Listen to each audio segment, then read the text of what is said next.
Oh, stop it. Oh, yes, that was a lot more enthusiastic. So what we're going to do, though, is I feel that one of the best ways to learn about customer service is to look at your own experiences as a customer.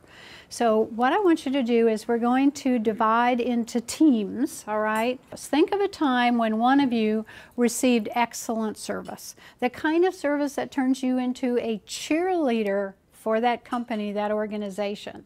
The best form of marketing that you can get. And what did the people do or not do that made you feel? What was going on that made you walk out of there going, wow, that was great service. They deserve an A+, right? They sold us the car at that price and didn't, you know, overpromise and underdeliver. Didn't know that I worked for the BBB, so it was a really, really good car experience, and we were out of there in, what, 2 hours. So good. Well, what was the bad customer service experience? 9 o'clock in the morning is a terrible time to go to Office Depot to do anything because everybody's got their clipboards and is more worried about checking their inventory and their sections than actually asking somebody, can we help you? What would be some things that would cause these employees to think that stocking the shelves was more important than greeting a customer? Stupid priorities from management, that's good. What else? What they've been told, a training issue, or what they have not been told. You know, they have set no service standards. It's always been that way, monkey see, monkey do, right? And they'll say, you know, well, my manager told me I was not being a team player. And I said, well, what does that mean? Did he or she, you know, give you any idea of what that was? I said, go back and talk to your manager and say, what am I doing or not doing that makes you feel I'm not being a team player? Because otherwise, if we don't understand specifics, so, you know, it says to me when people say rude, unfriendly, I always want to peel back that layer. I want to dig a little deeper. And it's important to do that in every aspect. Yeah, questions, comments? Feel free to jump right in. Yeah. The chef owner was explaining something about service, you know, as a waiter to the waiters, and he said that he showed somebody how it should have been when he had really bad service one night at a restaurant. He left them a humongous tip because he liked that restaurant and he knew he'd be back. The next time he went back, this waiter went nuts working his rear end off to get them good service, and at the end of that night he left him a penny. The guy grabbed him on the way out and said, what the heck is this? You know, he says, you gave us the service tonight that you should have given us the last time when I left you that big tip when it was terrible. When we were first on this earth, it was the fight or flight response. Either, you know, you threaten me, I'm going to threaten you, or I'm going to get the heck out of here. Well, when you're dealing with a difficult customer, you can't leave most of the time. You have to stand your ground. And psychologists say that's still hardwired into us. And I like to call it the caveman approach. And I want to prove to you that it is still in there. So what I want you to do is find a partner, okay? And let me know. Everybody get a partner and face your partner. So probably... How are we doing? Okay. Okay, do we have an even number? Nobody without a partner? Okay, so decide who's going to be A and who's going to be B. Okay, now B is going to go first. Okay, I'm a little sneaky. Watch out. Okay, put your hand up against your partner's hand like this. Okay, on the count of 3, just one hand. On the count of 3, B, I want you to push against A's hand. 1, 2, 3, push! Okay, drop your hands. Oh, this is a very resistant group here. Oh, let me ask you this. A, did I tell you to push back on B's hand? No, but what was your natural instinct? You push on me, I'm going to push on you, right? And I call that the caveman approach. Unbeknownst to me, when you buy a Sears appliance, the scheduling for the delivery, which comes out of the local store, is made from Nepal, India. Yep. And, you know, there's nothing worse than Nepal Indian talking to a Texan and trying to deliver an appliance. Right.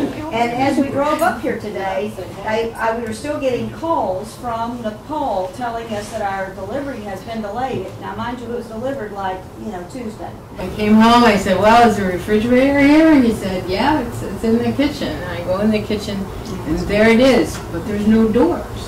It took about a whole year to resolve it.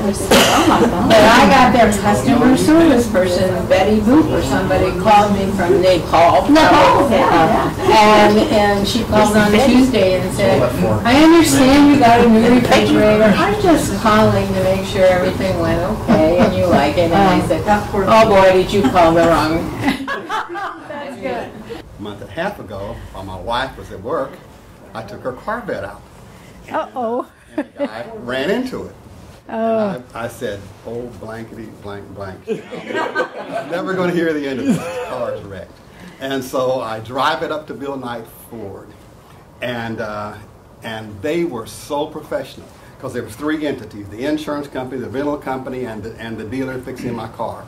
And they had all the coordination was absolutely perfect. I had absolutely to do nothing. They had the insurance set up. They had the rental car set up. I walked in, dropped my car off.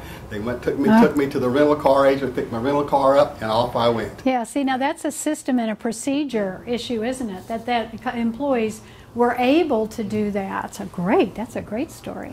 And then they had called ahead for us, and they insisted, because they were the ones that recommended the rafting tour place to us, they insisted that they would get us in. So we got to go at a prime time, sun, snow had melted. They even had a van come pick us up special so we didn't have to drive. Wow. Took us back, and when we got back they had champagne in the room for us. All right, yeah. All part of their service. So, Yeah. I mean, that was like the best experience I've ever had. Of course, my worst would be the horror of United Continental. The most common customer service mistakes are, number one, not getting customer feedback and not doing anything with it, all right? So what kind of customer feedback are you getting for your BBB? How do you know what kind of a job you're doing with your customers, besides that they don't renew?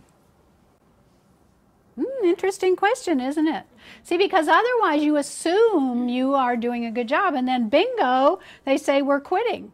You know, for whatever reason. You want to keep your hands on that all the time. I can't tell you how many companies don't go into, don't go into customer feedback. Another one is when you hire people, you don't do a good job of interviewing and hiring the right people to start with. All right, and that's why it is good to poach them from other companies.